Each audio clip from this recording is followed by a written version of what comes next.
ଆଜି ଆମେ ଓଡ଼ିଆ ସାହିତ୍ୟର ଏକ ବହୁତ ମାର୍ମିକ କୃତି ଉପରେ ଗଭୀର ଭାବରେ ଆଲୋଚନା କରିବା। ଏହା ହେଉଛି ସ୍ୱଭାବ କବି ଗଙ୍ଗାଧର ମେହେରଙ୍କର ଇନ୍ଦୁମତୀ। ଆମ ପାଖରେ ଏ କାହାଣୀର ଗୋଟିଏ ଭାବପୂର୍ଣ୍ଣ ବର୍ଣ୍ଣନା ଅଛି, ଆଉ ସେଇଟାକୁ ଆଧାର କରି ଆମେ ଭିତରକୁ ଯିବା। ଆମର ଲକ୍ଷ୍ୟ ହେଉଛି ଏଇ ଯୋଉ ପ୍ରେମ, ଆଶା ଆଉ ସବୁଠୁ ବଡ଼ କଥା ଭାଗ୍ୟର ଯୋଉ ନିଷ୍ଠୁର ଖେଳ, ସେଇ ଦୁଃଖାନ୍ତ କାହାଣୀର ମର୍ମଟା କ'ଣ ସେଇଟା ବୁଝିବା। ନିଶ୍ଚୟ ନିଶ୍ଚୟ। ଗଙ୍ଗାଧର ମେହେରଙ୍କ ଲେଖାରେ ଗୋଟେ ଅଲଗା କଥା ଅଛି। ସେ ଖାଲି କାହାଣୀ କହିଦିଅନ୍ତିନି, ସେ ମଣିଷ ମନର କୋଉ ସୂକ୍ଷ୍ମଜାଣାକୁ ଛୁଇଁ ଦିଅନ୍ତି।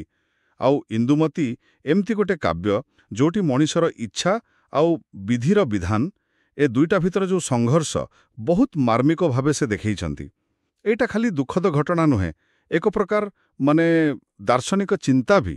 ହଁ, ଆପଣ ଯେଉଁ କହିଲେ ମାନବୀୟ ସମ୍ବେଦନା ଆଉ ନିୟତିର କଥା, ସେଇଟା କାହାଣୀର ଆରମ୍ଭରୁ ହିଁ ଜଣାପଡ଼େ।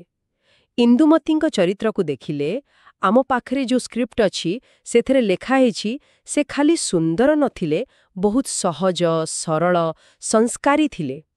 ତାଙ୍କ ମୁହଁକୁ ଚନ୍ଦ୍ର ସାଙ୍ଗରେ ତୁଳନା କରିଛନ୍ତି, ଚନ୍ଦ୍ରମୁଖୀ କହିଛନ୍ତି, ଆଉ ତାଙ୍କ ହସ କୁହନ୍ତି ସମସ୍ତଙ୍କୁ ମୋହିତ କରୁଥିଲା। ହଁ ହଁ।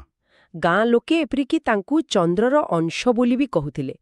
କେତେ ସୁନ୍ଦର କଳ୍ପନା ନା? ବିଲକୁଲ।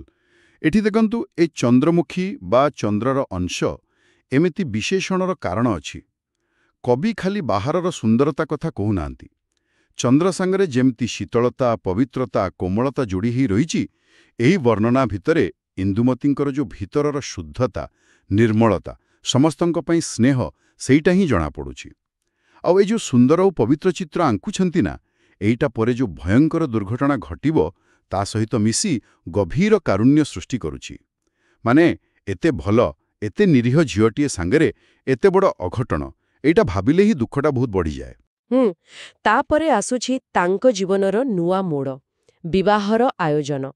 ସାଧୁଚରଣ ବୋଲି ଜଣେ ଯୁବକ, ତାଙ୍କ ସାଙ୍ଗରେ ବାହାଘର ଠିକ୍ ଅଛି। ସ୍କ୍ରିପ୍ଟରେ ତାଙ୍କୁ ବି ଭଲ ବର୍ଣ୍ଣନା କରାଯାଇଛି। ସୁଶୀଲ, ସତ୍ୟବାନ୍ତ, ମାନେ ପୁରାପୁରି ଗୋଟେ ଆଦର୍ଶ ଯୋଡ଼ି। ହଁ, ସବୁ ଦୃଷ୍ଟିରୁ ଉପଯୁକ୍ତ।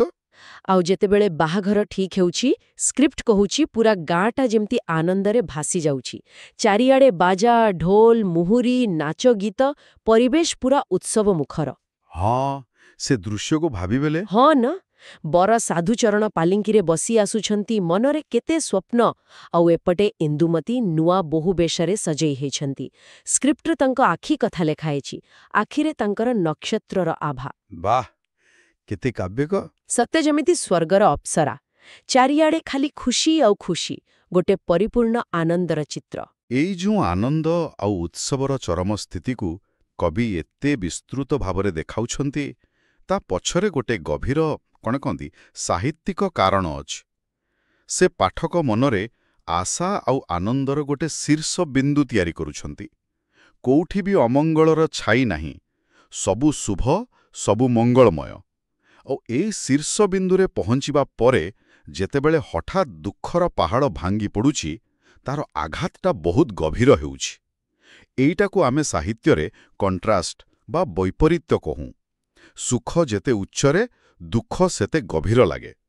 ଏଇଟା ଭାଗ୍ୟର ଯେଉଁ ଅପ୍ରତ୍ୟାଶିତ ମୋଡ଼, ତାକୁ ଆହୁରି ପ୍ରଭାବଶାଳୀ କରିଦେଉଛି। କିନ୍ତୁ ସେ ଖୁସି ବେଶୀ ସମୟ ରହୁନି। ଏଇଠି କାହାଣୀ ଏମିତି ଗୋଟେ ମୋଡ଼ ନେଉଛି ଯେ ସମସ୍ତେ ସ୍ତବ୍ଧ। ସ୍କ୍ରିପ୍ଟରେ ଗୋଟେ ଲାଇନ୍ ଅଛି, ଯେମିତି ଆଗକୁ କ'ଣ ହବ ତାର ସୂଚନା ଦେଉଛି, ଭାଗ୍ୟର ନିର୍ମମ ଖେଳ କେହି ରୋକିପାରେ କି? ସେଇ ପ୍ରଶ୍ନଟା ହିଁ।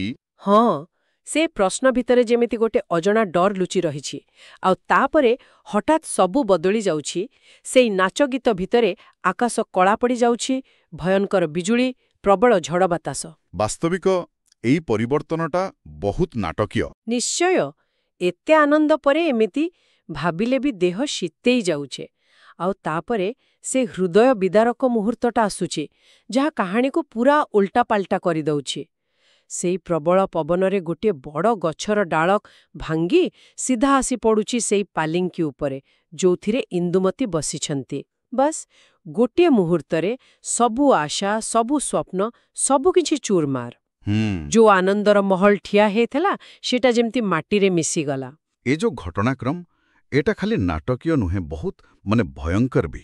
ଏଠି ଦେଖନ୍ତୁ ପ୍ରକୃତିର ଯୋଉ ରୁଦ୍ର ରୂପ, ବିଜୁଳି, ବାତ୍ୟା, ଗଛଡାଳ ଭାଙ୍ଗିବା, ଏସବୁକୁ କବି ଖାଲି ଗୋଟିଏ ସାଧାରଣ ପ୍ରାକୃତିକ ଦୁର୍ବିପାକ ଭାବେ ଦେଖେଇବାକୁ ଚାହୁଁନାହାନ୍ତି।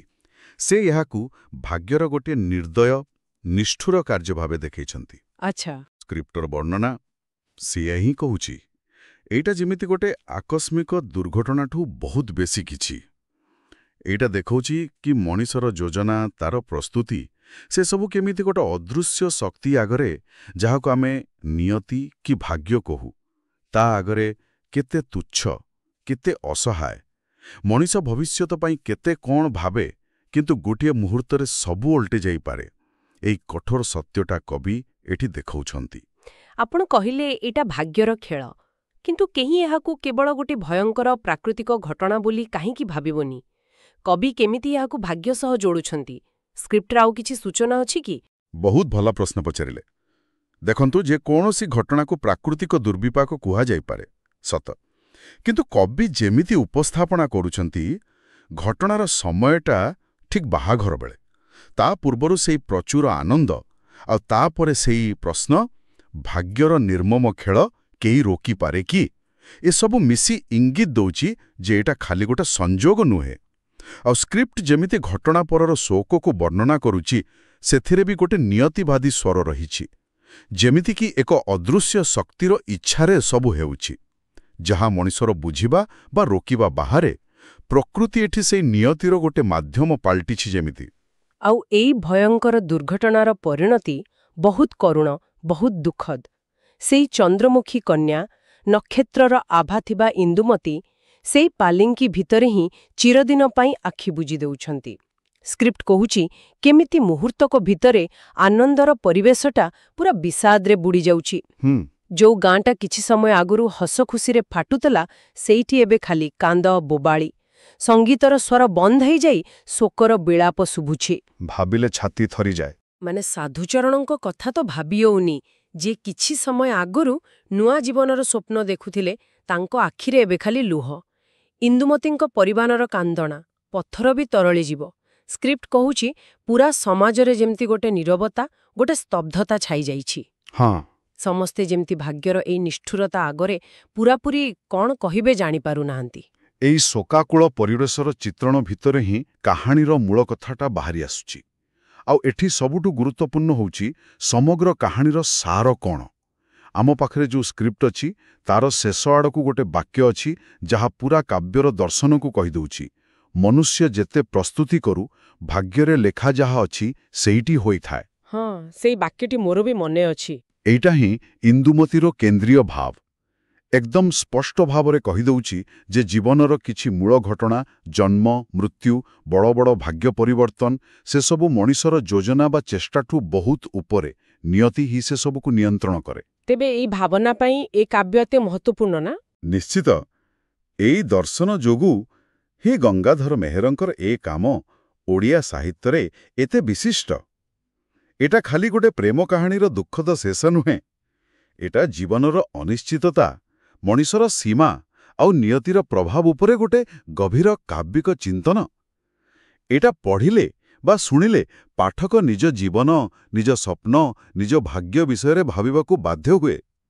ଆଉ ସେ ସମୟରେ ଯେତେବେଳେ ଲୋକଙ୍କର ଭାଗ୍ୟ ଉପରେ ବହୁତ ବିଶ୍ୱାସ ଥିଲା, ଏ କାବ୍ୟ ନିଶ୍ଚୟ ତାଙ୍କ ମନକୁ ଗଭୀର ଭାବେ ଛୁଇଁଥିବ। ତେବେ ଏ ଯୋଉ ଆମେ ଆଲୋଚନା କଲେ, ଏଥିରୁ ଗୋଟିଏ କଥା ସ୍ପଷ୍ଟ ହେଉଛି ଯେ ଇନ୍ଦୁମତୀ ଆମକୁ ବାରମ୍ବାର ମନେ ପକାଇ ଦେଉଛି ଜୀବନଟା କେତେ ଅପ୍ରତ୍ୟାଶିତ, କେତେ ଅନିଶ୍ଚିତ। ଗୋଟିଏ ମୁହୂର୍ତ୍ତରେ ଆନନ୍ଦର ସାଗର, ତ ଆର ମୁହୂର୍ତ୍ତରେ ଦୁଃଖର ଅନ୍ଧାର। ଏହା ପ୍ରେମ, ସ୍ୱପ୍ନ, ମଣିଷର ଆଶା, ଆଉ ସବୁଠୁ ବେଶୀ ଭାଗ୍ୟର ନିଷ୍ଠୁରତାର ଗୋଟେ ଅମର ଗାଥା। ଶୁଣିଲେ ମନଟା ବହୁତ ଭାରୀ ହୋଇଯାଉଛି। ଆଉ ଯଦି ଆମେ ଏହାକୁ ଟିକେ ବଡ଼ ପରିପ୍ରେକ୍ଷୀରେ ଦେଖିବା, ଏଇଟା ଖାଲି ଇନ୍ଦୁମତୀ କି ସାଧୁଚରଣଙ୍କ କାହାଣୀ ହୋଇ ରହୁନି। ଏଇଟା ସାରା ମଣିଷ ଜାତିର ଗୋଟେ ଚିରନ୍ତନ ସଂଘର୍ଷର ଚିତ୍ର। କୋଉ ସଂଘର୍ଷ? ସେଇ ସଂଘର୍ଷ ଯାହା ମଣିଷର ଇଚ୍ଛା, ଆୟୋଜନ, ଚେଷ୍ଟା ଆଉ ଅନ୍ୟପଟେ ଥିବା ସେଇ ଭାଗ୍ୟ ବା ନିୟତିର ଅଦୃଶ୍ୟ ଲେଖା, ଏ ଦୁଇଟା ଭିତରେ ସବୁବେଳେ ଚାଲିଛି। ମଣିଷ ସବୁବେଳେ ନିଜ ଇଚ୍ଛାରେ ଜୀବନ ଗଢ଼ିବାକୁ ଚାହେଁ, ସୁଖ ଖୋଜେ, କିନ୍ତୁ ବେଳେବେଳେ ଗୋଟେ ଅଦୃଶ୍ୟ ହାତ ଆସି ସବୁ ଭାଙ୍ଗିଦିଏ। ଇନ୍ଦୁମତୀ, ସେହି ସଂଘର୍ଷ ଆଉ ସେଥିରେ ମଣିଷର ଯେଉଁ ଅସହାୟତା, ତାର ଗୋଟେ ବହୁତ ଶକ୍ତିଶାଳୀ କାବ୍ୟିକ ପ୍ରକାଶ। କିନ୍ତୁ ଏଇ ଯୋଉ ଭାଗ୍ୟବାଦୀ କଥା ଆପଣ କହୁଛନ୍ତି, ଆଜିକାଲିର ପାଠକ ଏହାକୁ କେମିତି ନେବେ? ମାନେ ଏଟା କ'ଣ ଗୋଟେ ପ୍ରକାର ହାର ମାନିଯିବାକୁ କହୁନି? ଏମିତି ବି ତ ମନକୁ ଆସୁଛି। ହଁ, ଏଇଟା ଗୋଟେ ଗୁରୁତ୍ୱପୂର୍ଣ୍ଣ ପ୍ରଶ୍ନ। ଆଜିକା ଯୁଗରେ ଯେତେବେଳେ ମଣିଷର ଚେଷ୍ଟା, ବିଜ୍ଞାନ, କାରଣ ଉପରେ ବେଶୀ ଜୋର ଦିଆଯାଉଛି, ସେଠି ଏଇ ନିୟତିବାଦୀ କଥାଟା ସହଜରେ ଗ୍ରହଣ କରିବା ଟିକେ କଷ୍ଟ ହେଇପାରେ। କିଛି ଲୋକ ଭାବିପାରନ୍ତି ଯେ ଏଇଟା ହାତ ବାନ୍ଧି ବସିଯିବାକୁ କହୁଛି। କିନ୍ତୁ ମୋତେ ଯାହା ଲାଗେ, କାବ୍ୟର ଉଦ୍ଦେଶ୍ୟ ଖାଲି ଭାଗ୍ୟକୁ ମାନିନେବା ନୁହେଁ, ବରଂ ଏଇଟା ଜୀବନର ଗୋଟେ କଠୋର ସତ୍ୟ, ମାନେ ଅନିଶ୍ଚିତତା, ସେ ବିଷୟରେ ଆମକୁ ସଚେତନ କରୁଛି। ଆଚ୍ଛା। ଜୀବନରେ ଏମିତି କିଛି ଘଟଣା ଘଟେ ଯାହା ଆମ ନିୟନ୍ତ୍ରଣ ବାହାରେ। ଏ କଥା ମାନିନେବା ବି ଜୀବନକୁ ପୂରାପୂରି ବୁଝିବାର ଗୋଟେ ଅଂଶ। ଏଇଟା ହୁଏତ ଆମକୁ ଅହଙ୍କାରରୁ ଦୂରେଇ ରଖି ଆହୁରି ବିନମ୍ର ହେବାକୁ ଶିଖାଏ। ଆଉ ଗୋଟେ କଥା ବି ମନେ ରଖିବା କଥା, ଗୋଟେ ଦୁଃଖଦ ଘଟଣା ପରେ ବି ଜୀବନ ଚାଲେ। ହଁ, ଏ କାବ୍ୟ ସେ ପରବର୍ତ୍ତୀ କଥା ଦେଖାଉନି, କିନ୍ତୁ ଜୀବନ ତ ଅଟକି ଯାଏ ନା। ଏ କାହାଣୀ ଆଉ ଆମର ଏ ଆଲୋଚନା ପରେ ମୋ ମନରେ ଗୋଟେ ମୂଳ ପ୍ରଶ୍ନ ବାରମ୍ବାର ଆସୁଛି। ଯଦି ଜୀବନ ଏତେ ଅନିଶ୍ଚିତ, ଯଦି ଆମ ସ୍ୱପ୍ନ, ଆମ ଆୟୋଜନ ଗୋଟିଏ ମୁହୂର୍ତ୍ତରେ ମାଟିରେ ମିଶି ଯାଇପାରେ, ତାହେଲେ ଏହି ଅନିଶ୍ଚିତତା ଭିତରେ ଆଶା ରଖିବାର, ସ୍ୱପ୍ନ ଦେଖିବାର, ଭଲ ପାଇବାର କିଛି ମୂଲ୍ୟ ଅଛି କି? ମଣିଷ କାହିଁକି ବଞ୍ଚିବ? ଏ କାହାଣୀ ଯେମିତି ଆମକୁ ଗୋଟେ ଗଭୀର ଦ୍ୱନ୍ଦ୍ୱ ଭିତରେ ଛାଡ଼ି ଦେଇ ଯାଉଛି। ନିୟତିର ଭୂମିକା ଆଉ ମଣିଷର ଚେଷ୍ଟାର ସୀମା, ଏ ବିଷୟରେ ଭାବିବାଟା ସ୍ୱାଭାବିକ। ଏମିତି ଗୋଟେ ପ୍ରଶ୍ନ ଯାହାର ସହଜ ଉତ୍ତର ବୋଧେ ନାହିଁ, କିନ୍ତୁ ଏ ବିଷୟରେ ଭାବିବା ହିଁ ହୁଏତ ମଣିଷ ହେବାର ଗୋଟେ ଅଂଶ।